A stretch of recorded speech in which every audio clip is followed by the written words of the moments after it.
Керемет айтылған екен. Жүрегінде иманы бар, аузында кәлимасы бар жан болғың келсе, бөлісе отырайық. Қазіргі заманда адамның қандай екенін білу үшін қолына ақша мен билік беру керек. Ешқашан биік шыңға шықтым деп асып тасудың керегі жоқ. Аяғың сәл тайып кетсе жерден табыласың. Кімнің кім екенін басыңа іс түскенде білесің. Ешқашан ешкімнен кек алма, жай ғана кешіре сал. Алла өзі біледі оған қандай жаза берерін. Қиындықтар өткен өмірінің жазасы емес, жарқын болашағыңа берілген сынақ. Көп адамдардың бетінде көрінбейтін маска бар. Адамды кедейлік немесе байлық құртпайды, көреалмаушылық пен қызғаншақтық құртады. Өзгені төмендеткеннен өзің биік боп қалмайсың. Жаның ауырып тұрса да күлімде. Сенің жағдайыңды өзіңнен басқа ешкім түсінбейді. Адамның сәттілікке жетуін оның қанша жетістікке жеткенімен емес, оның осы жолда қанша қиыншылықтан өткеніне қарап бағалау керек. Адамдар не ойлайды деген сұрақ ең соңғы орында тұру керек. Бәріне бәрі бір. Өмір сенікі ғой. Өзін өзгеден жоғары қойған адамдарды тағдырдың өзі төменге түсіреді. Бағың жанып, тасың өрге домаласа, арзанқол достар мен дұшпандарың көбейеді. Ешқашан ақталма. Достарың ақталуыңды талап етпейді. Дұшпандарың бәрібір сенбейді. Уақыттың қадірін өлім түсіндіреді, өмірдің қадірін көрім түсіндіреді. Сезімнің қадірін сенім түсіндіреді, сөзіңнің қадірін білім түсіндіреді.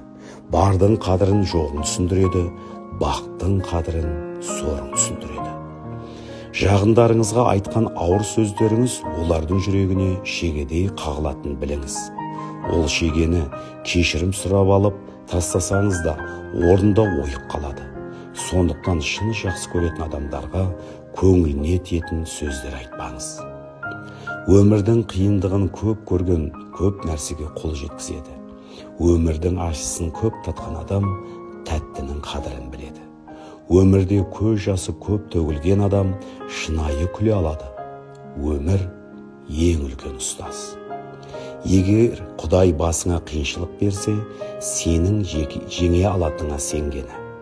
Біреуді өсектемес бұрын, оның киген аяқ киімін киіп, оның жүрген жолымен жүр. Оның жолдағы шалынған әр тасына шалын, оның бар ауыртпалығын сезін. Содан кейін ол туралы өсек айт. Мен әлемдегі ең керемет ананың перзентімін.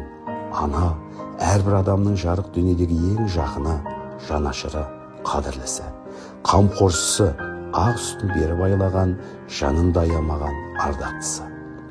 Егер сіз өсектесе, сізді өсектесе, қамықпаңыз. Біліңіз, құрттар тек дәмді жемістерге жабысады.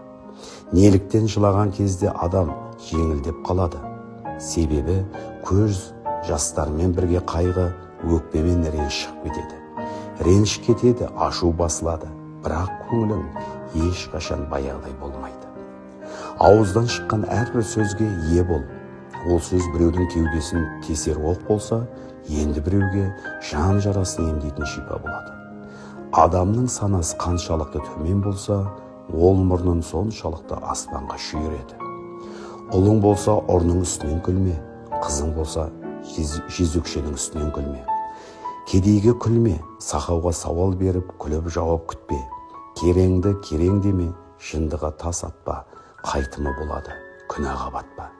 Жылап жүрген бишараға күлме, алдыңнан келуі ғажап емес. Шын ниетпен жақсылық жаса, қайтымын күтпе. Біреудің киіміне қарап өз бағаңды көтерме, мүмкін оның жан дүниесі бағалы шығар.